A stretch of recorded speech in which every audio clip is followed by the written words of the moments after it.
Well, this coming weekend, we'll see the Forum for Women's Football held right here in Bermuda.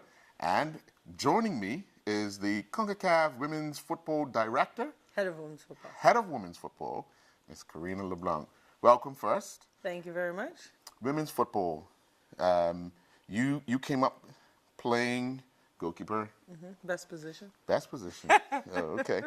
But how challenging is it when you're now trying to promote women's football? It's challenging, but it's exciting. It's the opportunity. I think with the appointment of my position, CONCACAF's taking women's football seriously. So now it's the opportunity to show the power of the game, what women can do, the power of playing the game, increasing the numbers, increasing the opportunity, but just really showing that through women's football, it's not a cost, but an opportunity to truly change young girls' lives through the game of football, which is what happened with me. Have you seen the change? Because when we look at it in a global sense, you see men getting a lot of coverage and the women struggling. But Yeah. can you start to see change? Have you started to see change? Well, I played for about 18 years for Canada, and when I first started, there was about 8 people in the stands, and when I retired, it was a sold-out World Cup. So the change is there. Now it's making sure the change happens all over the world and not just in 8 or 10 different countries, and that's what is exciting about this position, is that we're hoping to change the perception, change the popularity, so that women all over in 41 countries in our region, but also here in Bermuda, they see the power of the game. It's not just about what happens on the field, but it's what happens to these girls off the field. They become leaders. They believe that they can be things.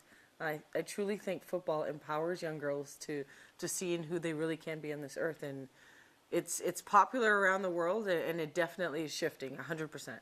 You had a chance to speak with our young ladies during a tournament, and well, you got to see how excited they are. What was your first impression of Bermuda football when you got to see those young ladies in action? Well, first and foremost, it was just the passion. I mean, the energy on this island is phenomenal. This is my second time back here, and I think consistently what I see is this pure drive to play the game. And I think once you have that, you can build on anything. And to see the reaction of these girls coming back home and seeing the videos at the airport. I mean, U15, if that's the response they're getting at that age, I can only imagine what happens as they get older. But I think for me, I was proud. I was proud because I got a chance to talk to these girls, and they were so proud to represent this country, so proud to wear that Bermuda on their heart, so proud to represent their family. And I think that's one of the reasons I'm excited to be back here. That and, and speaking with the president and getting this invitation to come in for our first ever women's football symposium. This island has a lot of special and unique talent. What are some of the things you wish to share with those people that will show up tomorrow at the symposium? I think just to tell a bit of my story, that if you dream big, you work hard, you believe in yourself, anything's possible. I was an island girl myself, from Dominica. So I think I want them to see a little bit of them in me and know that anything is possible.